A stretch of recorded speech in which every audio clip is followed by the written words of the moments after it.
আজ সকাল থেকে বয়স্ক ভাতার আবেদন শুরু হয়ে গেছে। সার্ভার একেবারে ফ্রি আছে, খুব দারুণভাবে কাজ করা যাচ্ছে। বয়স্ক ভাতার আবেদন শুরু করতে হলে কি কি লাগবে সেটা আগে প্রথমে বলে নিই। প্রথমে হচ্ছে প্রার্থীর আইডি কার্ড, প্রার্থীর ছবি, প্রার্থীর যে নমিনি হবেন তার আইডি কার্ড এবং তার ছবি। সর্বশেষ প্রার্থীর ব্যাংক অ্যাকাউন্টের তথ্য লাগবে। এখানে একটি কথা বলে রাখি, ওয়েবসাইটে নির্দিষ্ট কোনো ব্যাংকের কথা বলা হয় না, যে কোনো ব্যাংকের অ্যাকাউন্টের তথ্য দেওয়া যাবে। তবে আমার যতটুকু অভিজ্ঞতা, সাধারণত ভাতার যে টাকাগুলো আসে সেটা ব্যাংক এশিয়ায় আসে। তো ব্যাংক এশিয়ার তথ্য দেওয়াটা বুদ্ধিমানের কাজ হবে। এরপরে আবেদন শুরু করার আগে অবশ্যই প্রার্থীর বয়স 65 বছর হয়ে গেছে কিনা একটু দেখে নেবেন। যদি পুরুষ হয় তাহলে 65 বছর, আর যদি নারী হয় তাহলে 62 বছর। তো সব তথ্য যদি ঠিক থাকে তাহলে আবেদন শুরু করা যাক। চলুন, প্রথমে আমি ক্রোম ব্রাউজারে যাব। যাওয়ার পরে এখানে লিখব হচ্ছে dss.bhata.gov.bd। আমি বর জায়গায় বি এর জায়গায় ভি দিয়ে ফেলছি। ওকে, দিলাম এন্টার। ওকে, আসলো। আসার পরে ইন্টারফেসটা ঠিক এমন। অনলাইনের আবেদন, অভিযোগের আবেদন, অনলাইন আবেদন ট্র্যাকিং, এসব কোনো কিছু দরকার নেই, সময় বাড়াবো না। অনলাইনের আবেদন, সরাসরি অনলাইনের আবেদনে চলে যাব। গেলাম, যাওয়ার পরে এইখানে যাওয়ার পরে দেখেন লেখা আছে নো ডাটা অ্যাভেলেবেল। এইখানে একটু অপেক্ষা করতে হবে। যদি আপনার ইন্টারনেট স্পিড একটু বেশি থাকে তাহলে একটু দ্রুত আসবে, যদি ইন্টারনেটের স্পিড একটু কম থাকে তাহলে একটু ধীরে আসবে।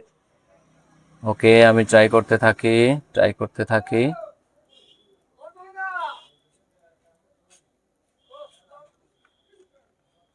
একবার রিফ্রেশ দিলাম Ctrl+R দিয়ে। ওকে, চলে আসছে। এইখানে অনেকগুলো ভাতার আবেদন, এগুলো গতানুগতিক সবসময় থাকে। তো আমাদের যেটা দরকার বয়স্ক ভাতা, আমরা বয়স্ক ভাতা সিলেক্ট করলাম। সিলেক্ট করার পরে প্রথমে এখানে লেখা আছে নাম। তো আমি প্রার্থীর আইডি কার্ড দেখে তার নামটা সুন্দরভাবে শুদ্ধভাবে লেখার চেষ্টা করব। নাম হচ্ছে, লিখলাম। তারপর হচ্ছে সম্পূর্ণ নাম ইংরেজিতে। ওকে, আমি সম্পূর্ণ নাম ইংরেজিতে লিখব।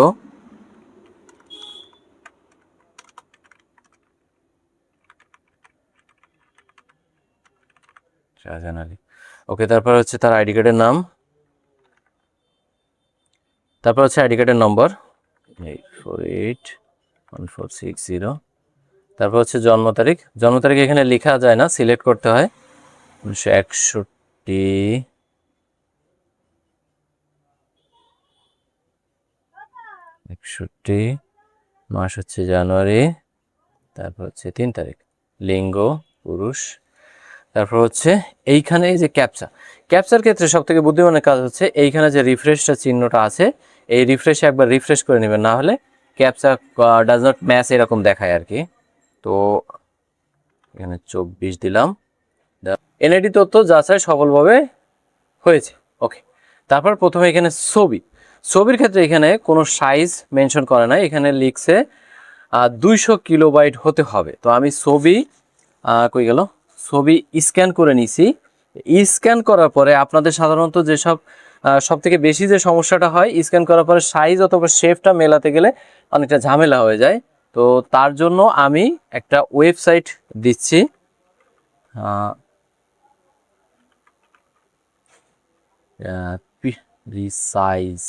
Pick resize. এই যে আমি স্ক্রিনে লিখে দিচ্ছি, এই ওয়েবসাইটটাতে যাবেন। যাওয়ার পরে এখানে ছবি অ্যাড করবেন, এই ইন্টারফেসে ছবি অ্যাড করবেন, এই যে ছবিটা অ্যাড করবেন। তো আমি ছবিটা অ্যাড করার পরে কন্টিনিউ টু এডিট পিকচার। এইখানে যদি আবেদনের ক্ষেত্রে আপনার সাইজ মেনশন করে তাহলে ঠিক সেই সাইজটা এখানে ওয়াইট এবং হাইটে লিখে দিবেন। যেহেতু এইখানে সাইজ মেনশন করে নাই, শুধু কিলোবাইট মেনশন করছে, সো আমি এখানে নো সেন্স দিলাম। দেওয়ার পরে এখানে জেপিজি বেটার বেস্ট দিলাম। দেওয়ার পরে এইখানে 200 কেবি দিব। দেওয়ার পরে এই যে I am done resize my picture. So এইখানে আমার শুধুমাত্র 200 কেবির কথা বলছে, আমি শুধুমাত্র 200 কেবির জন্যই রিসাইজ করে নিলাম। তারপর সেভ টু ডিস্কে গেলে ছবিটা ডাউনলোড হয়ে যাবে। আমার ছবিটা আগে থেকে প্রসেস করা ছিল, আমি জাস্ট আপনাদেরকে দেখালাম। আমি এইখানে ফাইল নির্বাচন করুন, এখানে যাব, যাওয়ার পরে কাঙ্ক্ষিত ছবিটা সিলেক্ট করব। ওকে, আমার ছবি সিলেক্ট করলাম। এবার হচ্ছে সিগনেচার। সিগনেচারের ছবিটা আপনি সুন্দরভাবে তুলবেন, তোলার পরে সেমভাবে আপনি ওই একই ওয়েবসাইট থেকে একইভাবে রিসাইজ করে নিতে পারবেন। আমি সিগনেচারটা অ্যাড করে নিলাম। তারপর হচ্ছে পিতার নাম বাংলায়, আমি আইডি কার্ড থেকে পিতার নাম বাংলা দেখে নিলাম।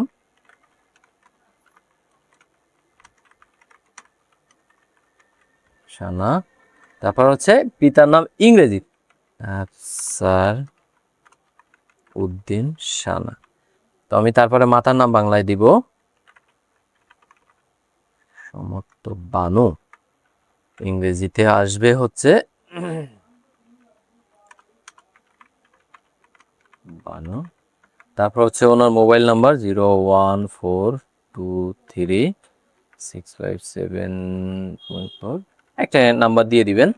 হ্যাঁ, বৈবাহিক অবস্থা। এরা খুব হাস্যকর লাগে, বয়স্ক ভাতার জন্য আবেদন করছে, বৈবাহিক অবস্থা জানতে চাচ্ছে। এমন কি আছে যে এত বয়স হয়ে গেছে এখনো অবিবাহিত? থাকতে পারে। যাই হোক, বিবাহিত দিয়ে দিলাম। ধর্ম ইসলাম, জাতীয়তা বাংলাদেশি ডিফল্টভাবে আছে। বয়স 65 বছর, হয়তো নিজে যাচাই করে নিছে। শিক্ষাগত যোগ্যতা, ওনার শিক্ষাগত যোগ্যতা হচ্ছে এইচএসসি পাস। পেশা হচ্ছে আমি এখানে দিব হচ্ছে কর্মহীন। ওকে, তারপর হচ্ছে যোগাযোগ, যোগাযোগে বিভাগ দিলাম, জেলা দিলাম, এলাকার ধরন উপজেলা হলে মানে ইউনিয়ন গ্রাম পর্যায়ে হলে উপজেলা দিয়ে শুরু করবেন। যদি শহর হয় তাহলে এখানে সিটি কর্পোরেশন, যদি জেলা পর্যায়ে হন তাহলে জেলা পৌরসভা। তো আমি গ্রাম পর্যায়ে আমি উপজেলা দিলাম। এখানে উপজেলা হচ্ছে কেশবপুর। তারপর সাব লোকেশন হচ্ছে ইউনিয়ন। যদি আপনি উপজেলা পর্যায়ের যদি পৌরসভার ভিতরে থাকেন তাহলে অবশ্যই পৌরসভা দিবেন। আমি এখানে যেহেতু গ্রাম পর্যায়ে তাই ইউনিয়ন দিলাম। আমাদের ইউনিয়ন সিলেক্ট করলাম। সিলেক্ট করার পরে ওয়ার্ড দিব 2 নম্বর ওয়ার্ড। ওকে, তারপর হচ্ছে পোস্ট কোড। পোস্ট কোডটা হচ্ছে প্রত্যেকটা উপজেলায় একটাই পোস্ট কোড থাকে। আমাদের কেশবপুর উপজেলা হচ্ছে 7450, এটা আমি লিখে দিব। তো আপনাদের উপজেলার পোস্ট কোড গুগলে সার্চ করলে অবশ্যই পেয়ে যাবেন।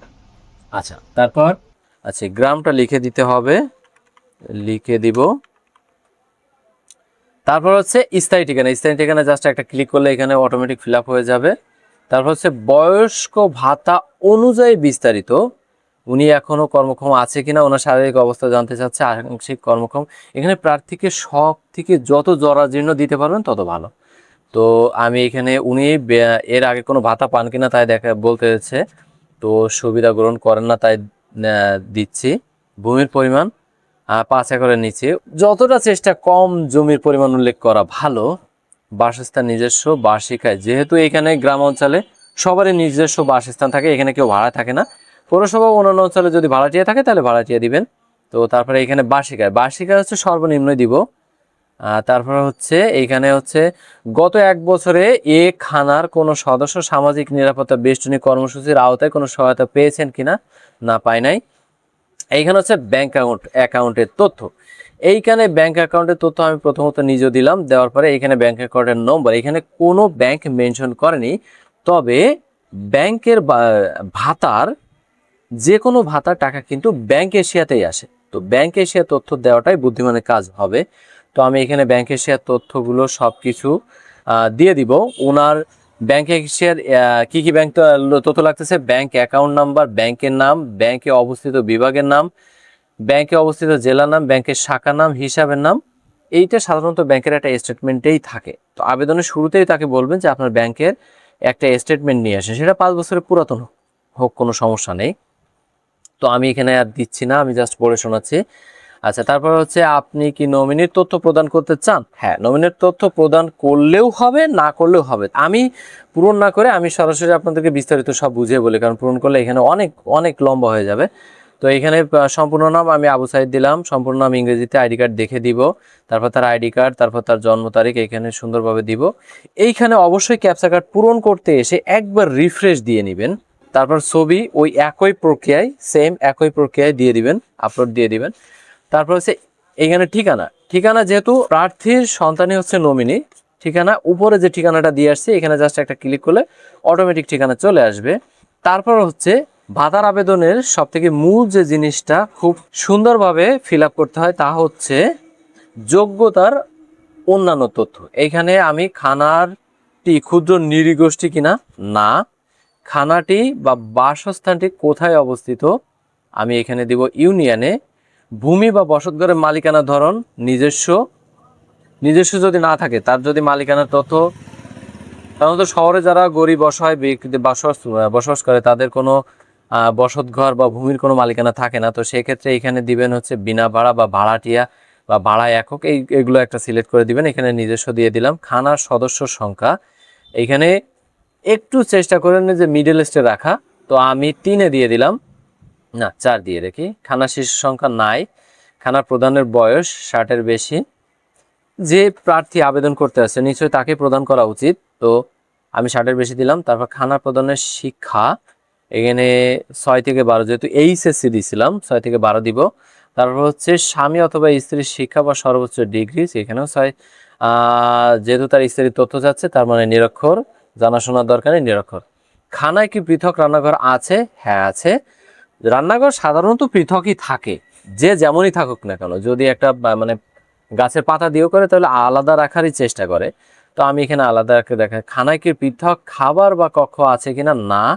খানার প্রধান বসতঘরের মেঝে বা ফ্লোরের কি অবস্থা তাই জানতে চাচ্ছে, মাটির দিলাম। খানা প্রধান ঘরের ছাদ কি দিয়ে তৈরি? আমি টিন দিলাম। খানা প্রধান ঘরের দেয়াল কি দিয়ে তৈরি? আমি হচ্ছে ইট সিমেন্টে দিব। খানায় খাবার পানির উৎস আছে কিনা? সাধারণত পল্লী অঞ্চলে টিউবওয়েল সবারই থাকে, যদি শহর অঞ্চলে সাপ্লাই থাকে সাপ্লাই দিবেন। তারপর হচ্ছে এখানে যেগুলো ছিল এইগুলো অপশন আছে, এগুলো থেকে একটা যেটা প্রার্থীর কাছে আছে সেগুলো দিবেন। তো আমি এখানে টিউবওয়েল আছে, টিউবওয়েল দিলাম। তারপর হচ্ছে রান্নার জ্বালানির প্রধান উপকরণ কি? রান্নার জ্বালানি আমি প্রধান উপকরণ দিব হচ্ছে কাঠ, খড়ি, লাকড়ি। আর এর বাইরে যদি কারোর কিছু থাকে, মনে হয় বাইরে কিছু থাকে না, তো এটাই সিলেক্ট করে দিবেন।